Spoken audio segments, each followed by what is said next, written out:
Welcome everybody. We are going to be reading today from George MacDonald's The Princess and the Goblin, which is a really old-fashioned book. It's considered to be a Victorian fantasy story, not a fairy story, because George MacDonald himself said there are no fairies in it, so it's not a fairy story. We've been reading for a few days now, and we are now up to chapter 22. Yeah, they've just escaped from the mountain, remember? And Princess Irene has been following the thread that her grandmother had given her that was attached to her ring. And they got out. They got safely away from the goblins. They came out in where the water comes out in the bottom of the garden below the castle. So that was a little bit of a, in my mind, that's a bit of a worry. That means that there's actually, if the goblins decide to dig through there, they will have a very, very quick, easy way to get to the castle, which may not be a good thing. I'm going to read you the last little bit from the previous chapter, which was chapter 21, The Escape. Sorry, I'd actually turned a page too far. Do come, dear Curdie. She's asking Curdie to come and meet her grandmother. He hadn't been able to feel the thread that she was following at any stage, nor see it when it was catching the light for her. So we shall carry on. Do come, dear Curdie. The little miner could not withstand this appeal, and though he felt shy in what seemed to him a huge, grand house, he yielded and followed her up the stair. So that was the end of chapter 21, and we are going to start with chapter 22 now. Oh, sorry, I've got bits of fluff. I was talking to the cat before, and I think he's left little bits of fluff on me, which are tickling and itchy, so I'll try not to itch too much. Chapter 22 of The Princess and the Goblin by George MacDonald is The Old Lady and Curdie. Up the stair they went, and the next, and the next, and through the long rows of empty rooms and up the little tower stairs, Irene growing happier and happier as she ascended. There was no answer when she knocked at length on the door of the workroom, nor could she hear any sounds of the spinning wheel, and once more her heart sank within her, but only for one moment as she turned and knocked at the other door. "Come in," answered the sweet voice of her grandmother, and Irene opened the door and entered, followed by Curdie. "You darling," cried the lady, who was seated by a fire of red roses mingled with white. "I've been waiting for you, and indeed getting a little anxious about you, and beginning to think whether I had not better go and fetch you myself." As she spoke, she took the little princess in her arms and placed her upon her lap. She was dressed in white now, and looking, if possible, more lovely than ever. "I've brought Curdie, grandmother. He wouldn't believe what I told him, so I've brought him. Yes, I see him.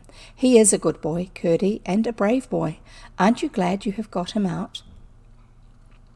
"Yes, grandmother, but it wasn't very good of him not to believe me when I was telling him the truth. People must believe what they can, and those who believe more must not be hard upon those who believe less. I doubt if you would have believed it all yourself if you hadn't seen some of it." "Ah, yes, grandmother, I dare say. I'm sure you are right, but he'll believe now." "I don't know that," replied her grandmother. "Won't you, Curdie?" said Irene, looking round at him as she asked the question. He was standing in the middle of the floor, staring and looking strangely bewildered. This, she thought, came of his astonishment at the beauty of the lady. "Make a bow to my grandmother, Curdie," she said. "I don't see any grandmother," answered Curdie, rather gruffly. "Don't see my grandmother when I'm sitting in her lap?" exclaimed the princess. "No, I don't," said Curdie, almost sulkily. "Don't you see the lovely fire of roses, white ones amongst them, this time?" asked Irene, almost bewildered as he. "No, I don't," answered Curdie, almost sulkily. "Nor the blue bed, nor the rose-coloured counterpane, nor the beautiful light like the moon hanging from the roof?" "You're making game of me, your Royal Highness, and after what we have come through together this day, I don't think it is kind of you," said Curdie, feeling very much hurt. I think he thinks she's making fun of him. "Then what do you see?" asked Irene, who perceived at once that for her not to believe him was at least as bad as for him not to believe her. I see a big bare garret room, like the one in Mother's cottage, only big enough to take the cottage itself in, and leave a good margin all round," answered Curdie. "And what more do you see?" she asked. "I see a tub, and a heap of musty straw, and a withered apple, and a ray of sunlight coming through a hole in the middle of the roof, and shining on your head, and making all the place look a curious dusky brown.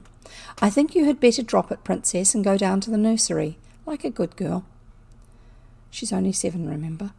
"But don't you hear my grandmother talking to me?" asked Irene, almost crying. "No, I hear the cooing of a lot of pigeons. If you won't come down, I will go without you. I think that will be better anyhow, for I'm sure nobody who met us would believe a word we said to them. They would think we made it all up. I don't expect anybody but my own father and mother to believe me. They know I wouldn't tell a story. And yet you won't believe me, Curdie," expostulated the princess, now fairly crying with vexation and sorrow at the gulf between her and Curdie. "No, I can't, and I can't help it," said Curdie, turning to leave the room. "What shall I do, grandmother?" sobbed the princess, turning her face round upon the lady's bosom and shaking with suppressed sobs. "You must give him time," said her grandmother, "and you must be content not to be believed for a while. It is very hard to bear, but I have had to bear it, and shall have to bear it many a time yet. I will take care of what Curdie thinks of you in the end. You must let him go now." "You are not coming, are you?" asked Curdie. "No, Curdie, my grandmother says I must let you go. Turn to the right when you get to the bottom of all the stairs, and in that way you will arrive safely at the hall where the great door is." "Oh, I don't doubt I can find my way without you, Princess, or your old granny's thread either," said Curdie, quite rudely. "Oh, Curdie, Curdie!" "I wish I had gone home at once. I'm very much obliged to you, Irene, for getting me out of that hole. I wish you hadn't made a fool of me afterward." He said this as he opened the door, which he left open, and without another word went down the stairs. Irene listened with dismay to his departing footsteps, then turning again to the lady. "What does it all mean, grandmother?" she sobbed and burst into fresh tears. "It means, my love, that I did not mean to show myself. Curdie is not yet able to believe some things. Seeing is not believing. It is only seeing. You remember I told you that if Lootie were to see me, she would rub her eyes, forget the half she saw, and call the other half nonsense?" "Yes, but I should have thought Curdie—" "You are right. Curdie is much farther on than Lootie, and you will see what will come of it. But in the meantime you must be content, I say, to be misunderstood for a while. We are all very anxious to be understood, and it is very hard not to be, but there is one thing much more necessary." "What is that, grandmother?" "To understand other people." "Yes, grandmother. I must be fair, for if I'm not fair to other people, I'm not worth being understood myself, I see. So as Curdie can't help it, I will not be vexed with him, but just wait." "There's my own dear child," said her grandmother, and held her close. "Why weren't you in your workroom when we came up, grandmother?" asked Irene, after a few moments' silence. "If I had been there, Curdie would have seen me well enough, but why should I be there rather than in this beautiful room?" "I thought you would be spinning." "I've nobody to spin for at this present. I never spin without knowing for whom I am spinning." "That reminds me, there is one thing that puzzles me," said the princess. "How are you to get the thread out of the mountain again? Surely you won't have to make another for me. That would be such a trouble." The lady set her down and rose and went to the fire.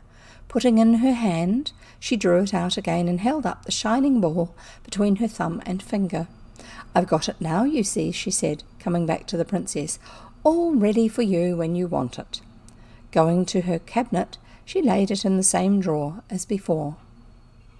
"And here is your ring," she added, taking it from the little finger of her left hand and putting it on the forefinger of Irene's right hand. "Oh, thank you, grandmother. I feel so safe now." "You are very tired, my child," the lady went on. "Your hands are hurt with the stones, and I have counted 9 bruises on you. Just look what you are like." and she held up to her a little mirror which she had brought from the cabinet. The princess burst into a merry laugh at the sight. She was so draggled with the stream and dirty with creeping through narrow places that if she had seen the reflection without knowing it was a reflection, she would have taken herself for some gypsy child whose face was washed and hair combed about once a month. The lady laughed too, and lifted her again upon her knee, took off her cloak and nightgown. Then she carried her to the side of the room. Irene wondered what she was going to do with her, but asked no questions, only starting a little when she found that she was going to lay her in the large silver bath, for as she looked into it, again she saw no bottom, but the stars shining miles away as it seemed in a great gulf. Her hands closed involuntarily on the beautiful arms that held her, and that was all. It startled her. The lady pressed her once more to her, saying, "Don't be afraid, my child." "No, grandmother," answered the princess with a little gasp, and the next instant she sank into the cool, clear water. When she opened her eyes, she saw nothing but a strange, lovely blue over her, and beneath, and all about her. The lady in the beautiful room had vanished from sight, and she seemed utterly alone, but instead of being afraid, she felt more than happy, perfectly blissful.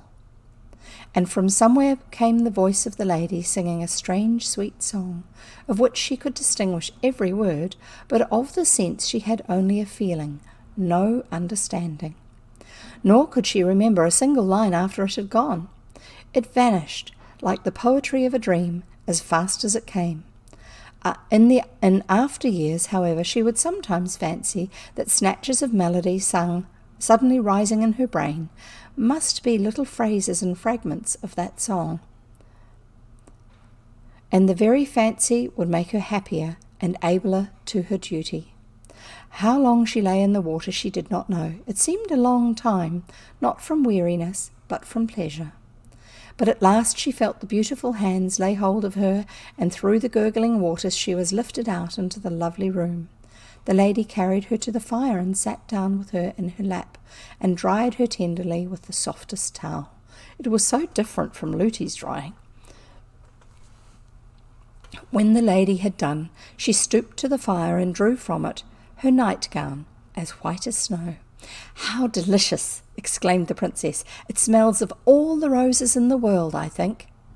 When she stood up on the floor, she felt as if she had been made all over again. Every bruise and all weariness were gone, and her hands were soft and whole as ever. "Now I am going to put you to bed for a good sleep," said her grandmother. "But what will Luti be thinking, and what am I to say to her when she asks me where I have been?"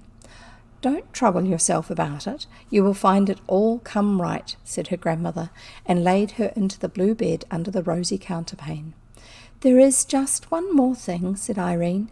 "I am a little anxious about Curdie. As I brought him into the house, I ought to have seen him safe on his way home." "I took care of all that," answered the lady. "I told you to let him go, and therefore I was bound to look after him. Nobody saw him, and he is now eating a good dinner in his mother's cottage far up the mountain." "Then I will go to sleep," said Irene, and in a few minutes she was fast asleep. That's the end of the chapter, and I'm going to have a drink of water. What about you? And I'll probably have another fiddle with the display settings on that camera. It's terrible.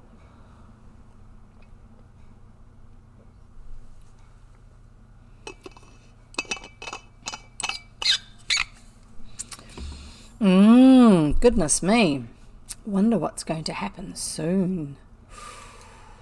Ooh, what do you think? What do you think is about to happen in this story? Ha.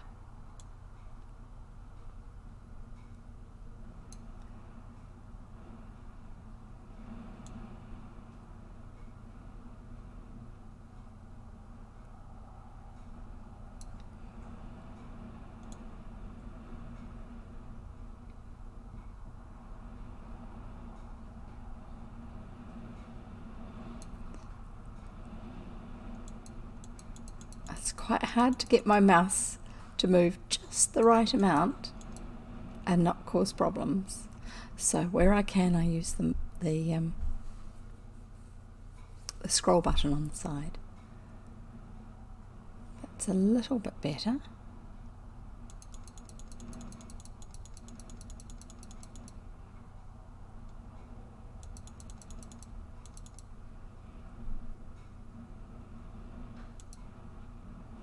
That will do.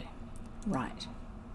Yes, and we've still got the little sparkles. Oh, that is what it looks like on the small version of the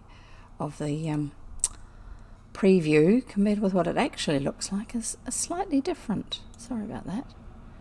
We'll see what we can do.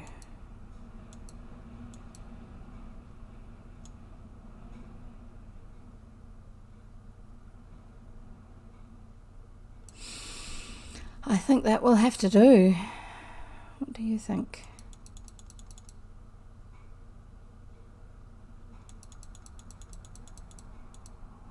Because otherwise I start disappearing myself. I think you're just going to have to put up with those sparkles. That's a shame. Anyway, we shall carry on with the next chapter. Oh, my nose is slightly itchy, probably the cat fur, but never mind. So if you've just arrived, I'm Jev, and I live in New Zealand, which I write, if I'm writing it in chat or anywhere online, I usually write ENZED for NZ, because in New Zealand we don't say Z, we say Z. So there you go. I'm just typing into chat for you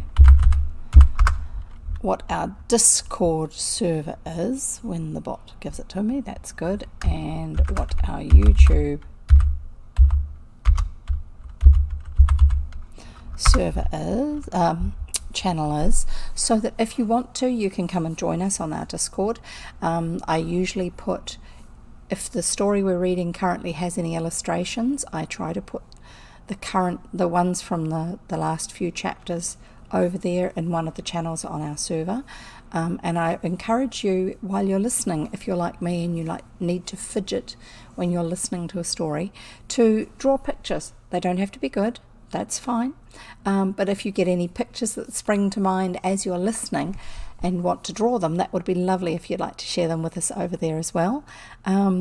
If you've never heard of the story and just discovering it, that's wonderful. If you've got any impressions of things that you'd like to share, any ideas for other stories that might be similar, that you've enjoyed that you want to share with us, or other stories that you're wondering if it might be something that would be suitable for us to read, then please feel free to go and join us over on our Discord server and get into conversation with us. There's not a lot of us yet, but that's okay. That'll grow over time. And also, if you want to see some of the previous stories that I've read, they're available over on our YouTube channel, which I have put into the box there for you, the chat box over there for you. So you can go and have a watch of those and have a listen. I've got several friends who like to go to sleep at night listening to them, so that's lovely. And I'm just going to mute my microphone for a minute and tell somebody that I'm in the middle of recording, so I'll be back in a minute.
There we go.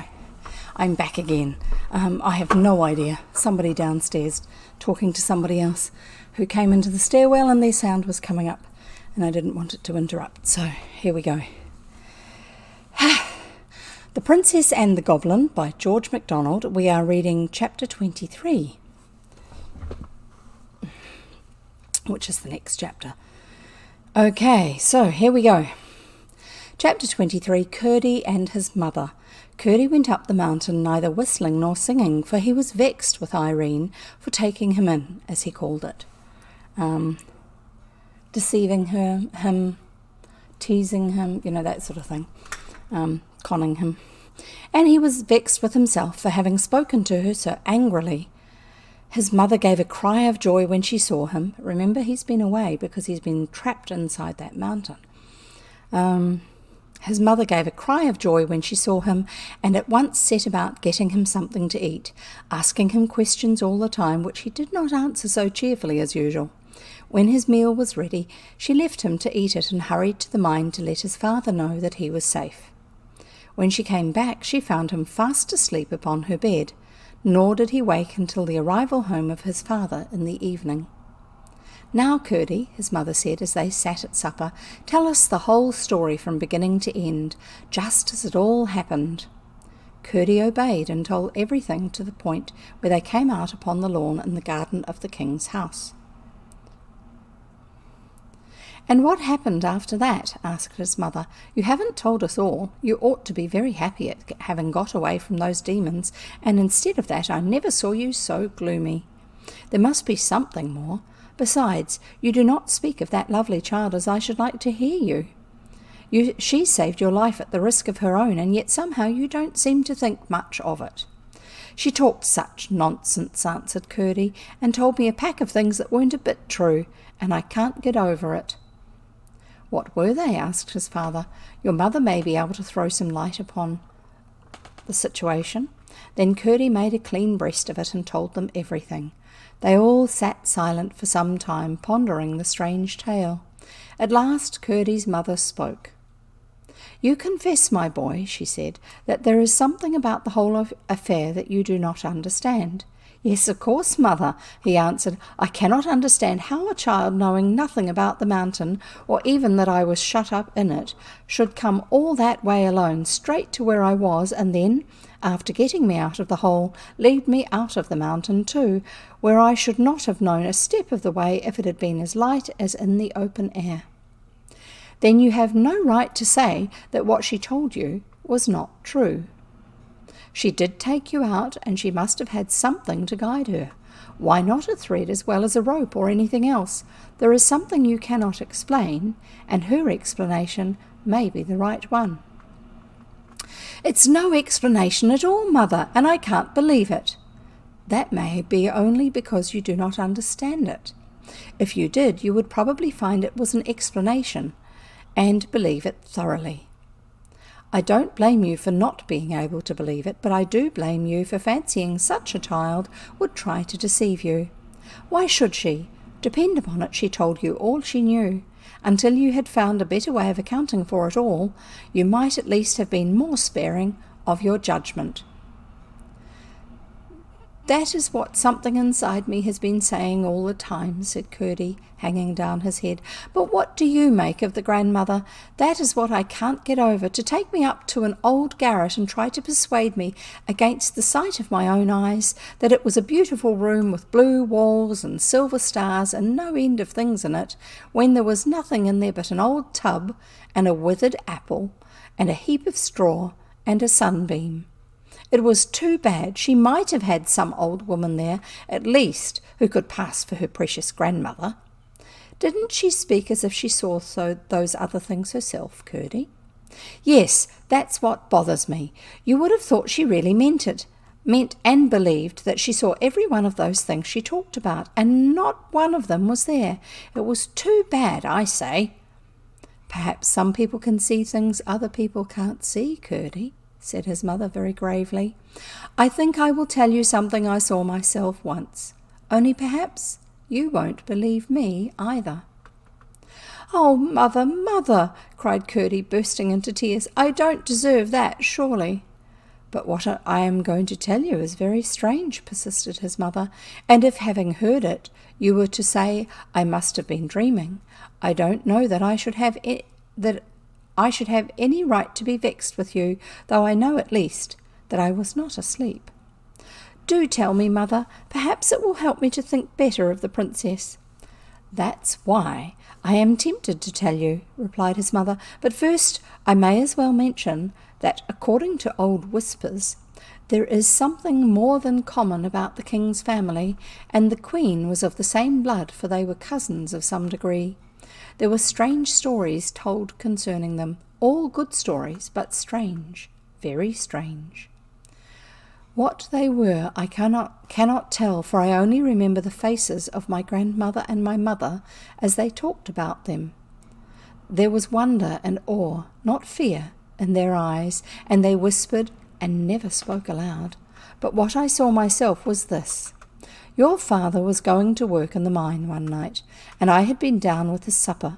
It was soon after we were married, and not very long before you were born. He came with me to the mouth of the mine, and left me to go home alone, for I knew the way almost as well as the floor of our own cottage. It was pretty dark, and in some parts of the road where the rocks overhung, nearly quite dark.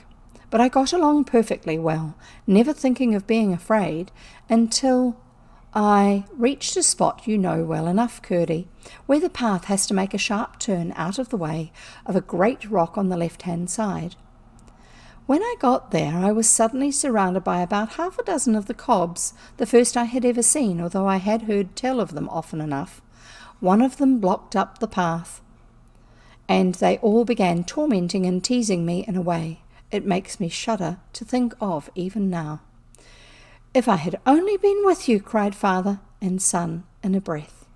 The mother gave a funny little smile and went on.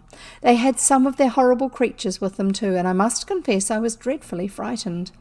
They had torn my clothes very much, and I was afraid they were going to tear myself to pieces, when suddenly a great white soft light shone upon me. I looked up. A broad ray, like a shining road, came down from a large globe of silvery light, not very high up, indeed not quite so high as the horizon, so it could not have been a new star or any other moon or anything of that sort. The cobs dropped persecuting me and looked dazed, and I thought they were going to run away, but presently they began again. The same moment, however, down the path from the globe of light came a bird, shining like silver in the sun. It gave a few rapid flaps first, and then, with its wings straight out, shot sliding down the slope of the light. It looked to me just like a white pigeon. But whatever it was, when the cobs caught sight of it coming down upon them, they took to their heels and scampered away across the mountain, leaving me safe, only much frightened. As soon as it had sent them off, the bird went gliding again up the light, and just at the moment it reached the globe, the light disappeared. Just the same as if a shutter had been closed over a window, and I saw it no more. But I had no more trouble with the cobs that night, nor at any other time afterward. "How strange!" exclaimed Curdie. "Yes, it is strange, but I can't help believing it, whether you do or not," said his mother. "It's exactly as your mother told it to me the very next morning," said his father. "You don't think I'm doubting my own mother?" cried Curdie. "There are other people in the world quite as well worth believing as your own mother," said his mother. "I don't know that she's so much the fitter to be believed that she happens to be your mother, Mr. Curdie. There are mothers far more likely to tell lies than that little girl I saw talking to the primroses a few weeks ago. If she were to lie, I would begin to doubt my own word." "But princesses have told lies as well as other people," said Curdie. "Yes, but not princesses like that child. She's a good girl, I am certain, and that's more than being a princess. Depend upon it, you will have to be sorry for behaving so to her, Curdie. You ought at least to have held your tongue." "I am sorry now," answered Curdie. "You ought to go and tell her so then." "I don't see how I could manage that. They wouldn't let a miner boy like me have a word with her alone, and I couldn't tell her before that nurse of hers. She'd be asking ever so many questions, and I don't know how many of them the little princess would like me to answer." She told me that Lootie didn't know about anything about her coming to get me out of the mountain. I am certain she would have prevented her somehow if she had known it, but I may have a chance before long, and meantime I must try to do something for her. I think, Father, I have got on the track at last." "Have you indeed, my boy?" said Peter. "I am sure you deserve some success. You have worked very hard for it. What have you found out?" "It's difficult, you know, Father, inside the mountain, especially in the dark, and not knowing what turns you have to take to tell the lie of things outside." "Impossible, my boy, without a chart or at least a compass," returned his father. "Well, I think I have nearly discovered in what direction the cobs are mining. If I am right, I know something else that I can put to it, and then 1 and 1 will make 3. They very often do, Curdie, as we miners ought to be well aware. Now tell us, my boy, what the 2 things are, and see whether we guess the same third as you." "I don't see what this has to do with the princess," interposed his mother. "I will soon let you see that, mother. Perhaps you may think me foolish, but until I am sure there is nothing in my present fancy, I am more determined than ever to go on with my observations. Just as we came to the channel by which we got out, I heard the miners at work somewhere near. I think down below us. Now, since I began to watch them, they have mined a good half a mile, in a straight line, and so far as I am aware, they are working in no other part of the mountain, but I never could tell in what direction they were going. When we came out of the king's garden, however, I thought at once whether it was possible they were working towards the king's house, and what I want to do tonight is to make sure whether they are or not. I will take a light with me." "Oh, Curdie," cried his mother, "then they will see you." "I am no more afraid of them now than I was before," rejoined Curdie. "Now that I have got this precious shoe, they can't make another such in a hurry, and 1 bare foot will do for my purpose. Woman as she may be, I won't spare her next time, but I shall be careful with my light, for I don't want them to see me. I won't stick it in my hat." "Go on then," and that means like a miner's lantern on the front of his hat, to be able to see what he's doing with his work. That's why the goblins won't see it. "Go on then, and tell us what you mean to do." "I mean to take a bit of paper with me and a pencil, and go in at the mouth of the stream by which we came out. I shall mark on the paper as near as I can the angle of every turning I take until I find the cobs at work, and so get a good idea in what direction they are going. If it should prove to be nearly parallel with the stream, I shall know it is towards the king's house they are working. And what if you should? How much wiser will you be then?" "Wait a minute, mother dear. I told you that when I came upon the royal family in the cave, they were talking of their prince, Harelip they called him, marrying a sun woman, that means one of us, one with toes on her feet.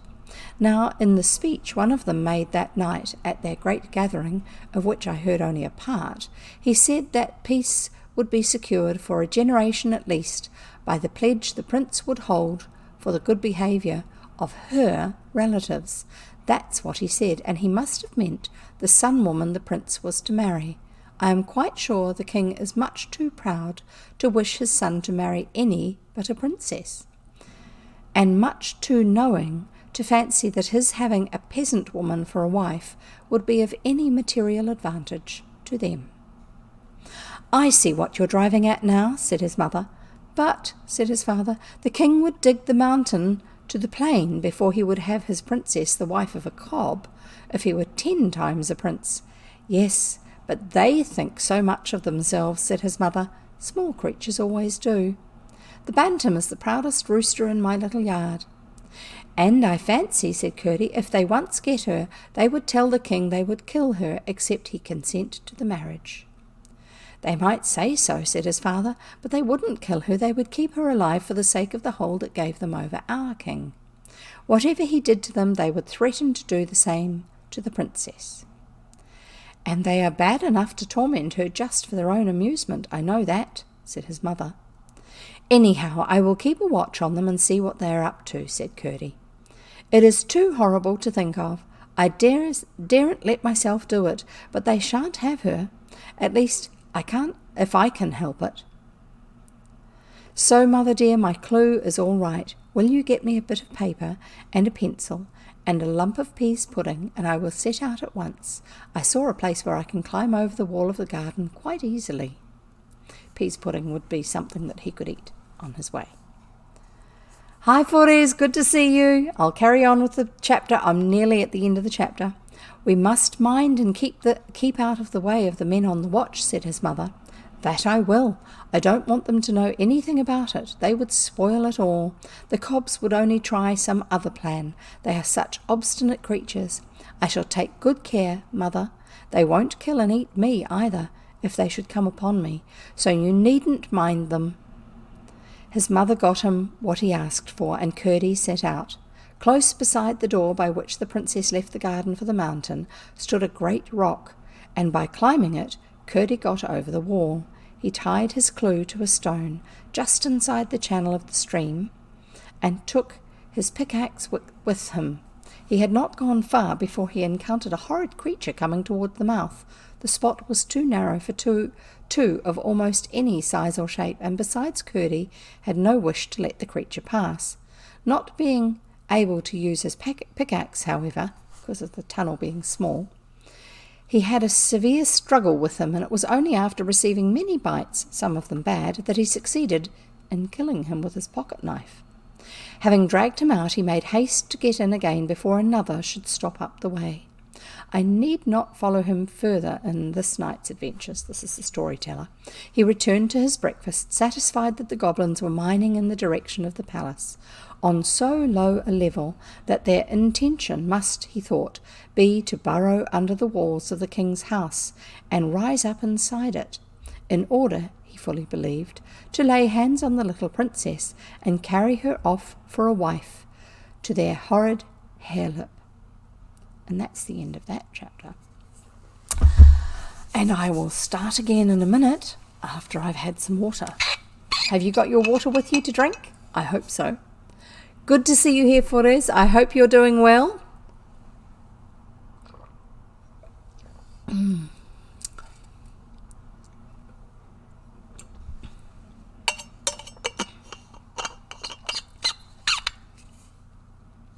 Sorry.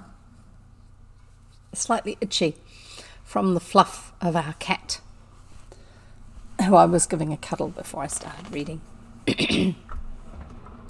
So we shall carry on, shall we? Chapter 24 of The Princess and the Goblin by George MacDonald, and chapter 24 is called Irene Behaves Like a Princess. When the princess awoke from the sweetest of sleeps, she found her nurse bending above her, the housekeeper looking over the nurse's shoulder, and the laundry maid looking over the housekeeper's. The room was full of women servants, and the gentlemen-at-arms, with a long column of men servants behind them, were peeping or trying to peep in at the door of the nursery. "Are those horrid creatures gone?" asked the princess, remembering first what had terrified her in the morning. "You naughty little princess!" cried Lootie. Her face was very pale, with red streaks in it, and she looked as if she were going to shake her, but Irene said nothing, only waited to hear what should come next. "How could you get under the clothes like that and make us all fancy you were lost?" Blankets. The bedclothes. "And keep it up all day too. You are the most obstinate child. It's anything but fun to us, I can tell you." It was the only way the nurse could account for her disappearance. "I didn't do that, Lootie," said Irene very quietly. "Don't tell stories," cried her nurse quite rudely. "I shall tell you nothing at all," said Irene. "That's just as bad," said the nurse. "Just as bad to say nothing at all as to tell stories," exclaimed the princess. "I will ask my papa about that. He won't say so, and I don't think he will like you to say so." "Tell me directly what you mean by it," screamed the nurse, half wild with anger at the princess and fright at the possible consequences to herself. "When I tell you the truth, Lootie," said the princess, who somehow did not feel at all angry, "you say to me, 'Don't tell stories.'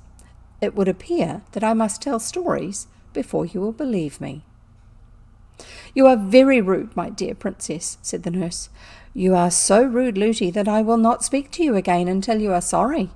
"Why should I, when I know you will not believe me?" returned the princess, for she did know perfectly well that if she were to tell Lootie what she had been about, the more she went on to tell her, the less would she believe her. "You are the most provoking child," cried her nurse. "You deserve to be well punished for your wicked behaviour." "Please, Mrs. Housekeeper," said the princess, "will you take me to your room and keep me till my king papa comes? I will ask him to come as soon as he can."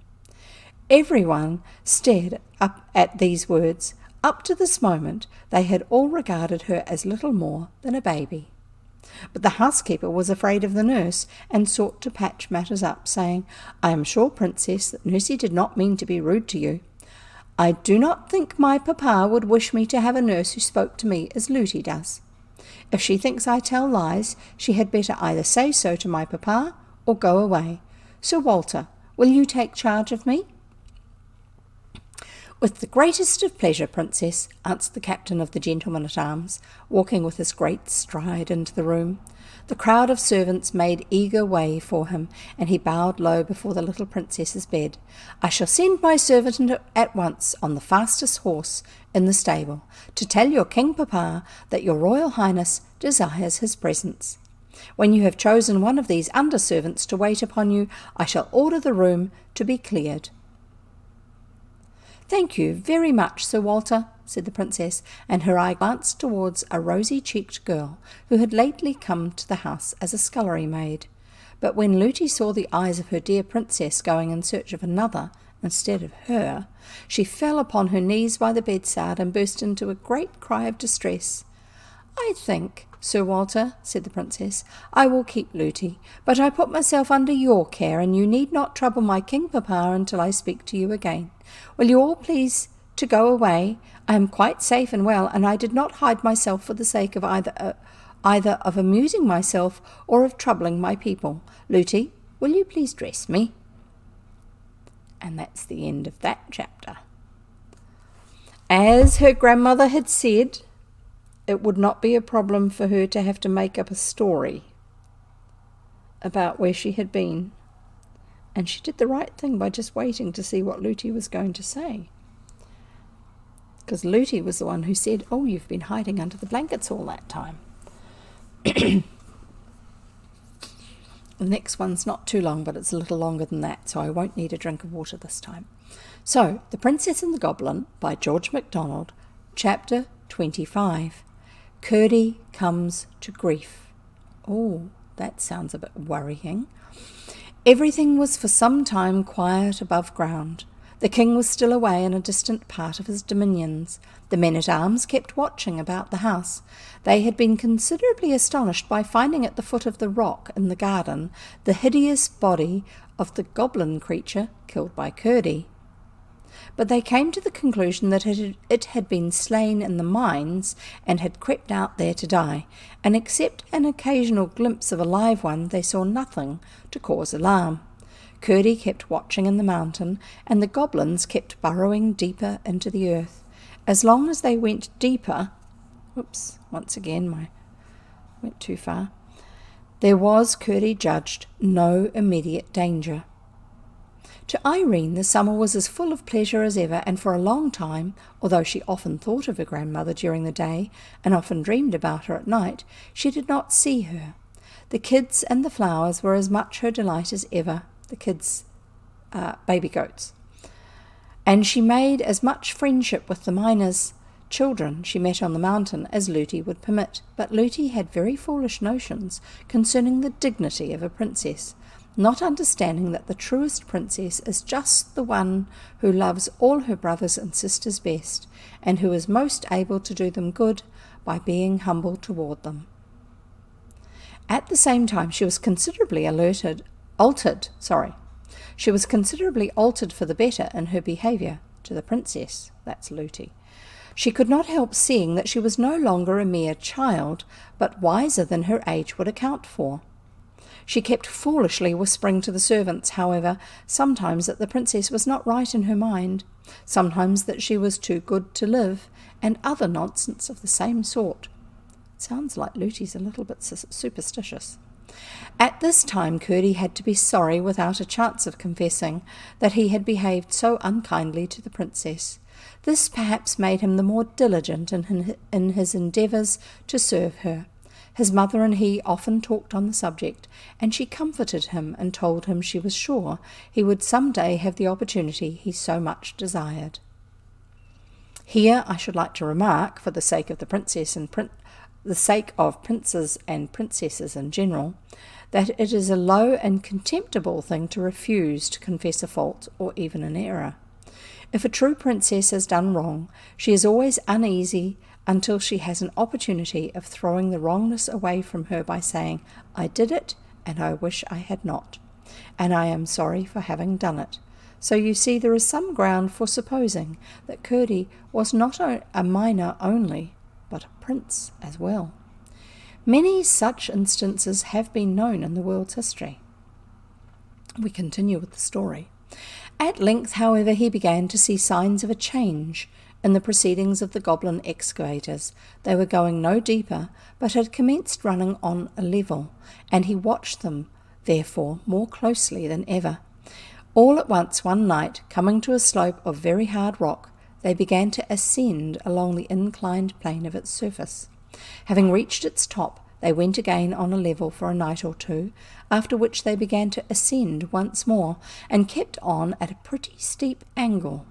At length Curdie judged it time to transfer his observation to another quarter, and the next night he did not go to the mine at all, but leaving his pickaxe and clue at home, and taking only his usual lumps of bread and pease pudding, went down the mountain to the king's house.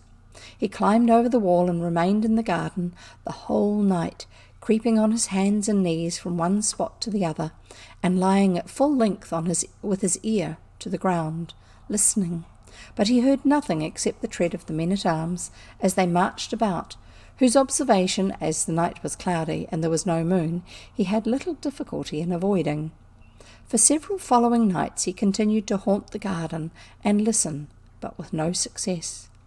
At length, early one evening, whether it was that he got careless of his own safety, or that the growing moon had become strong enough to expose him, his watching came to a sudden end. He was creeping from behind the rock where the stream ran out, for he had been listening all round it in the hope it might convey to his ear some indication of the whereabouts of the goblin miners, when just as he came into the moonlight on the lawn, a whiz in his ear and a blow upon his leg startled him. He instantly squatted in the hope of eluding further notice, but when he heard the sound of running feet, he jumped up to take the chance of escape by flight. He fell, however, with a keen shoot of pain, for the bolt of a crossbow had wounded his leg, and the blood was now streaming from it. He was instantly laid hold of by 2 or 3 of the men-at-arms. It was useless to struggle, and he submitted in silence. "It's a boy," cried several of them together in a tone of amazement. "I thought it was one of those demons. What are you about here?" "Going to have a little rough usage, apparently," said Curdie, laughing as the men shook him.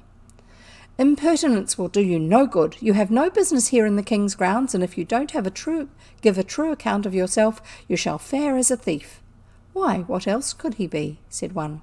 "He might have been after a lost kid, you know," suggested another. "I see no good in trying to excuse him. He has no business here anyhow." "Let me go away then, if you please," said Curdie. "But we don't please, not except you give a good account of yourself." "I don't feel quite sure whether I can trust you," said Curdie.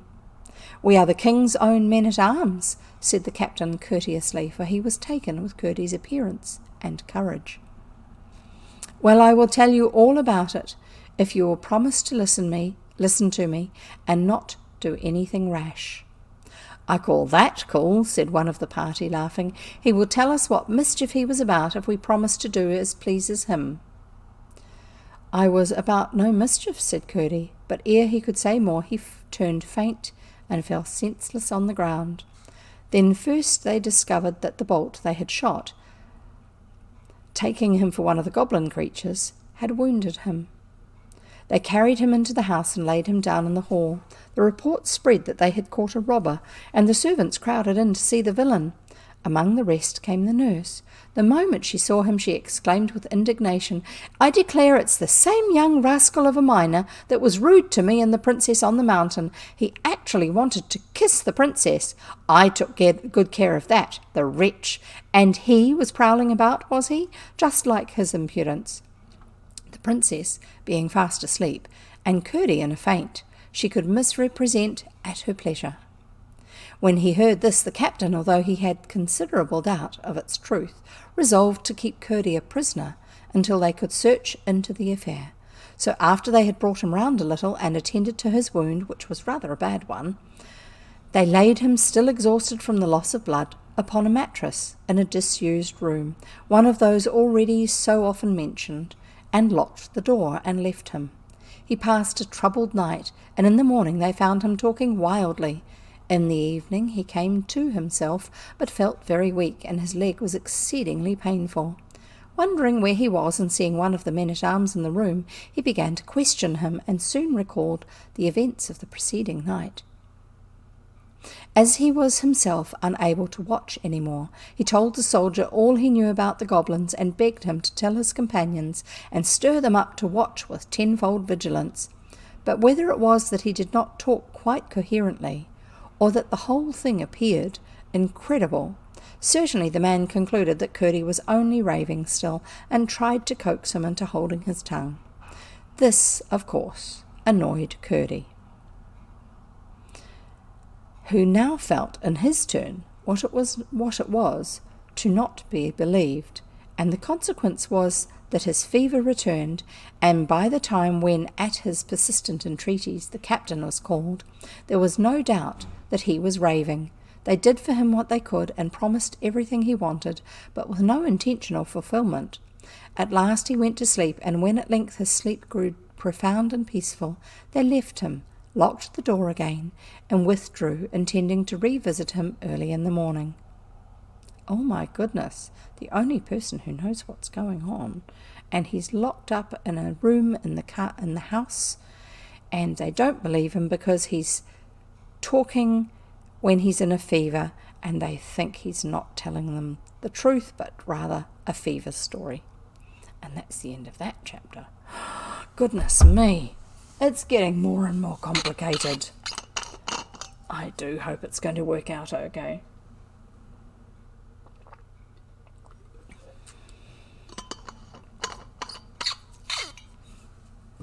I have actually read this story before, but it's such a long time I don't remember the details. We shall see. And how are you doing?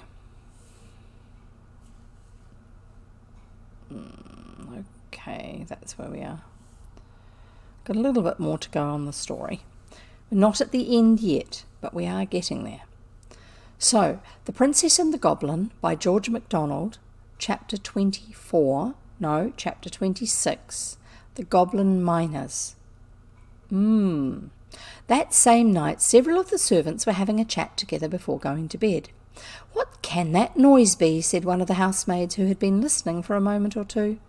"I've heard it the last 2 nights," said the cook. "If there were any about the place, I should have taken it for rats, but my Tom," that's the cat, "keeps them far enough." "I've heard, though," said the scullery maid, "that rats move about in great companies sometimes. There may be an army of them invading us. I heard the noises yesterday, and today too." "Oh dear, oh dear. It'll be grand fun then for my Tom and Mrs. Housekeeper's Bob," said the cook.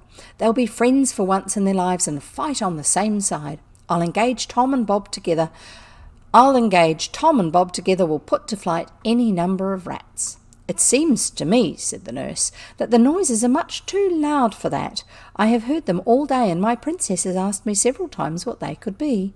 Sometimes they sound like distant thunder, and sometimes like the noises you hear in the mountain from those horrid miners underneath." "I shouldn't wonder," said the cook, "if it was the miners after all. They may have come on some hole in the mountain through which the noise reaches us. They are always boring and blasting and breaking, you know." As he spoke, there came a great rolling rumble beneath them, and the house quivered. They all started up in fright, and rushing to the hall found the gentlemen-at-arms in consternation also. They had sent to wake their captain, who had said from their description that it must have been an earthquake, an occurrence which, although very rare in that country, had taken place almost within the century, and then went to bed again, strange to say, and fell fast asleep. Without thinking once of Curdie, or associating the noises that they heard with what he had told them. He had not believed Curdie. If he had, he would at once have thought of what he had said, and would have taken precautions. As they heard nothing more, they concluded that Sir Walter was right, and that the danger was over for perhaps another 100 years. The fact, as discovered afterward, was that the goblins had, in working up a second sloping face of stone, arrived at a huge block which lay under the cellars of the house, within the line of the foundations. It was so round that when they succeeded after hard work in dislodging it without blasting, it rolled thundering down the slope with a bounding, jarring roll which shook the foundations of the house. The goblins were themselves dismayed at the noise, for they knew by careful spying and measuring that they must now be very near, if not under, the king's house, and they feared giving an alarm. They therefore remained quiet for a while, and when they began to work again, they no doubt thought themselves very fortunate in coming upon a vein of sand which filled a winding fissure in the rock on which the house was built. By scooping this away, they soon came out in the king's wine cellar. No sooner did they, and where they were, than they scurried back again like rats into their holes, and running at full speed to the Goblin Palace, announced their success to the king and queen with shouts of triumph. In a moment, the Goblin royal family and the whole Goblin people were on their way in hot haste to the king's house, each eager to have a share in the glory of carrying off that same night the Princess Irene. The queen went stumping along in one shoe of stone and one of skin. This could not have been pleasant, and my readers may wonder that with such skilful workmen about her, she had not yet replaced the shoe carried off by Curdie. As the king, however, had more than one ground of objection to her stone shoes, he no doubt took advantage of the discovery of her toes, and threatened to expose her deformity if she had another made. I presume he insisted on her being content with skin shoes, and allowed her to wear the remaining granite one on the present occasion only because she was going out to war. They soon arrived in the king's wine cellar, and regardless of its huge vessels, of which they did not know the use, began as quietly as they could to force the door that led upward. And that's the end of that chapter. And I shall read one more. Chapter 27. The Princess and the Goblin by George MacDonald. Chapter 27. The Goblins in the King's House. After one mouthful of water. Sorry.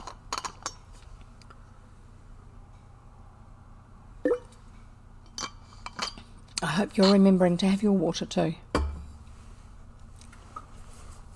The Goblins in the King's House. When Curdie fell asleep, he began at once to dream. He thought he was ascending the mountainside from the mouth of the mine, whistling and singing ring, dod, bang, when he came upon a woman and child who were lost. And from that point he went on dreaming all that had happened since he met the princess and Lootie, how he had watched the goblins and been taken by them, how he had been rescued by the princess, everything indeed, until he was wounded and imprisoned by the men-at-arms, and now he thought he was lying awake, where they had lain him, when suddenly he heard a great thundering sound. "The cobs are coming," he said. "They didn't believe a word I told them. The cobs will be carrying off the princess from under their stupid noses, but they shan't, that they shan't." He jumped up, as he thought, and began to dress, but to his dismay found that he was still lying in bed. "Now then I will," he said. "Here goes, I am up now." But yet again he found himself snug in bed. 20 times he tried, and 20 times he failed, for in fact he was not awake, only dreaming that he was. At length, in an agony of despair, fancying he heard the goblins all over the house, he gave a great cry. Then there came, as he thought, a hand upon the lock of the door. It opened, and looking up, he saw a lady with white hair, carrying a silver box in her hand, enter the room. She came to his bed, he thought, stroked his head and face with soft, cool hands, took the dressing from his leg, rubbed it with something that smelled like roses, and then waved her hands over him 3 times. At the last wave of her hands, everything vanished. He felt himself sinking into the profoundest slumber, and remembered nothing more until he awoke, in earnest. The setting moon was throwing a feeble light through the casement, that's the window frame, and the house was full of uproar. There was soft, heavy, multitudinous stamping, a clashing and clanging of weapons, the voices of men and the cries of women, mixed with a hideous bellowing which sounded victorious. The Cobbs were in the house. He sprang from his bed, hurried on some of his clothes, not forgetting his shoes, which were armed with nails, hobnail boots, the heads of the nails come through the bottom of the boots, so your boots don't slip on the ground.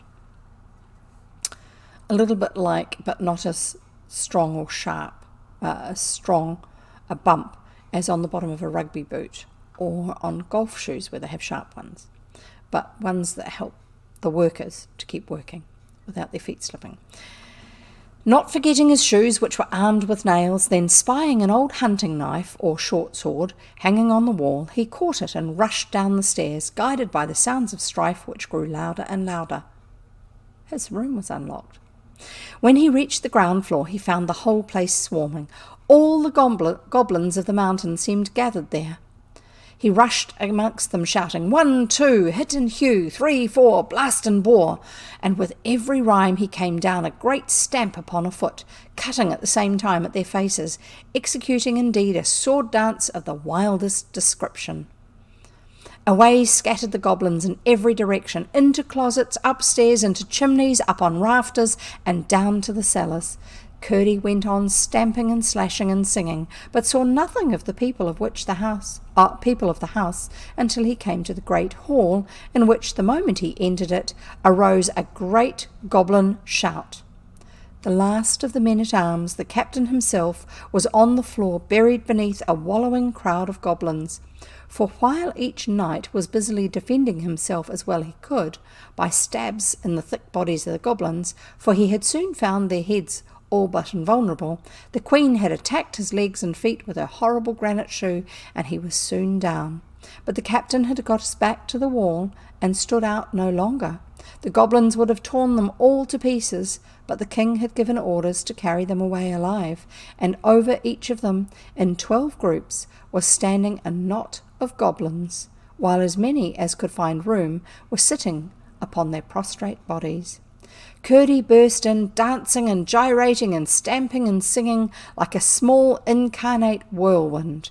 Where 'tis all a hole, sir, never can be holes. Why should their shoes have soles, sir, when they've got no soles? But she upon her foot, sir, has a granite shoe, the strongest leather boot, sir, 6 would soon be through. The queen gave a howl of rage and dismay, and before she recovered her presence of mind, Curdie, having begun with the group nearest him, had 11 of the knights on their legs again. "Stamp on their feet," he cried, as each man rose, and in a few minutes the hall was nearly empty. The goblins running from it as fast as they could, howling and shrieking and limping and cowering every now and then as they ran, to cuddle their wounded feet in their hard hands, or to protect them from the frightful stamp of the armed men. And now Curdie approached the group which, trusting in the queen and her shoe, kept their guard over the prostrate captain. The king sat on the captain's head, but the queen stood in front, like an infuriated cat, with her perpendicular eyes gleaming green, and her hair standing half up from her horrid head. Her heart was quaking, however, and she kept moving about her skin-shod foot with nervous apprehension. When Curdie was within a few paces, she rushed at him, made one tremendous stamp at his opposing foot, which happily he withdrew in time, and caught him round the waist to dash him on the marble floor. But just as she caught him, he came down with all the weight of his iron-shod shoe upon her skin-shod foot, and with a hideous howl she dropped him, squatted on the floor, and took her foot in both her hands. Meanwhile the rest rushed on the king, and the bodyguards sent them flying, and lifted the prostrate captain, who was all but pressed to death. It was some moments before he recovered breath and consciousness. "Where's the princess?" cried Curdie again and again. No one knew, and off they all rushed in search of her. Through every room in the house they went, but nowhere was she to be found. Neither was one of the servants to be seen, but Curdie, who had kept to the lower part of the house, which was now quiet enough, began to hear a confused sound, as of a distant hubbub, and set out to find where it came from. The noise grew as his sharp ears guided him to a stair, and so to the wine cellar. It was full of goblins, whom the butler was supplying with wine as fast as he could draw it. While the Queen and her party had encountered the men-at-arms, Harelip with another company had gone off to search the house. They captured everyone they met, and when they could find no more, they hurried away to carry them safe to the caverns below. But when the butler, who was amongst them, found that their path lay through the wine cellar, he bethought himself of persuading them to taste the wine. And, as he had hoped, they no sooner tasted than they wanted more. The rousted goblins on their way below joined them, and when Curdie entered, they were all, with outstretched hands, in which were vessels of every description, from saucepan to silver cup, pressing around the butler, who sat at the tap of a huge cask, filling and filling. Curdie cast one glance around the place before commencing his attack, and saw in the furthest corner a terrified group of the domestics, unwatched, but cowering without courage to attempt their rescue. That's the staff of the house. Amongst them was the terror-stricken face of Lootie, but nowhere could he see the princess. Seized with the horrible conviction that Harelip had already carried her off, he rushed amongst them, unable for wrath to sing any more, but stamping and cutting with greater fury than ever. "Stamp on their feet! Stamp on their feet!" he shouted, and in a moment the goblins were disappearing through the hole in the floor like rats and mice. They could not vanish so fast, however, but that many more goblin feet had to go limping back over the underground ways of the mountain that morning.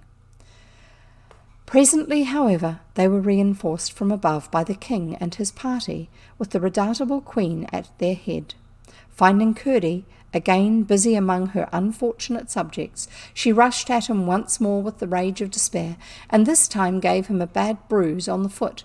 Then a regular stamping fight got up between them, Curdie with the point of his hunting knife keeping her from clasping her mighty arms about him, as he watched his opportunity of getting once more a good stamp on her skin-shod foot. But the queen was more wary, as well as more agile, than hitherto. The rest, meantime, finding their adversary thus matched for the moment, paused in their headlong hurry and turned to the shivering group of women in the corner, as if determined to emulate his father and have a son-woman of some sort to share his future throne. Harelip rushed at them, caught up Lootie, and sped with her to the hole. She gave a great shriek, and Curdie heard her, and saw the plight she was in. Gathering all his strength, he gave the queen a sudden cut across the face with his weapon, came down as she started back, with all his weight on the proper foot, and sprang to Lootie's rescue. The prince had 2 defenceless feet, and on both of them Curdie stamped just as he reached the hole. He dropped his burden and rolled shrieking into the earth. Curdie made one stab at him as he disappeared, caught hold of the senseless Lootie, and having dragged her back to the corner, there mounted guard over her, preparing once more to encounter the queen. Her face streaming with blood and her eyes flashing, green lightning through it, she came on with her mouth open and her teeth grinning like a tiger's, followed by the king and her bodyguard of the thickest goblins. But the same moment in rushed the captain and his men, and ran at them, stamping furiously. They dared not encounter such an onset. Away they scurried, the Queen foremost. Of course, the right thing would have been to take the King and Queen prisoners and hold them hostages for the princess, but they were so anxious to find her that no one thought of detaining them until it was too late. Having thus rescued the servants, they set about searching the house once more. None of them could give the least information concerning the princess. Lootie was almost silly with terror, and although scarcely able to walk, would not leave Curdie's side for a single moment. Again he allowed the others to search the rest of the house, where, except a dismayed goblin lurking here and there, they found no one, while he requested Lootie to take him to the princess's room. She was as submissive and obedient as if he had been the king. He found the bedclothes tossed about, and most of them on the floor, while the princess's garments were scattered all over the room, which was in the greatest confusion. It was only too evident that the goblins had been there, and Curdie had no longer any doubt that she had been carried off at the very first of the inroad. With a pang of despair he saw how wrong they had been in not securing the king and queen and prince. But he determined to find and rescue the princess as she had found and rescued him, or meet the worst fate to which the goblins could doom him. The end of the chapter. Goodness gracious me. I am not reading the next chapter, but I'm going to give you a teaser by saying what it's called. Next time we will be reading The Princess and the Goblin by George MacDonald. Chapter 28 will be our starting point, and it's called Curdie's Guide. That sounds intriguing. So how do you think it's going to go? Will she be with the goblins, or will she have found somewhere to hide or get away to? What do you think has happened? Oh my! Oh, such things happening. So adventurous. Anyway, I am going to leave you with that. You can follow the links, and I am going to give them to you again when I click in the right box. Sorry. Please come over and join us on our Discord server. You can load up any pictures you might have drawn while you're listening. You can ask questions about the story if you like. I don't know if we'll be able to answer them. You can even make suggestions about other public domain stories, preferably old English ones, because they're ones that I don't normally hear, that you might like to hear. And otherwise, you can also go over and listen to any of the stories that you might have missed. This one hasn't yet started loading, but the other ones previously are over on YouTube, which I'm typing now into the chat. And so there's the link ready for you now, so that you can catch up on some of our old stories. The very first ones I did were the Millie Molly Mandy stories, and I have read all the Millie Molly Mandy stories, and they are over on YouTube. The link is in the chat. If you are watching this not live, then the link is in my profile. Yes, there you go. That's where it is. You can go over to YouTube and you can have a listen there. There's quite a few people who've been enjoying them. They're all old-fashioned stories. We've got Millie Molly Mandy, we've got The Wind in the Willows, we've got Alice's Adventures in Wonderland, we've got Alice's Through the Looking Glass, we've got The Secret Garden, we've got A Little Princess, and these ones are now going to be loading up soon, because 2 weeks after they finish here on Twitch, they usually appear over on YouTube. And we look forward to seeing you again next time. Please do join us and have lots of fun in the meantime. Look after yourselves. Bye.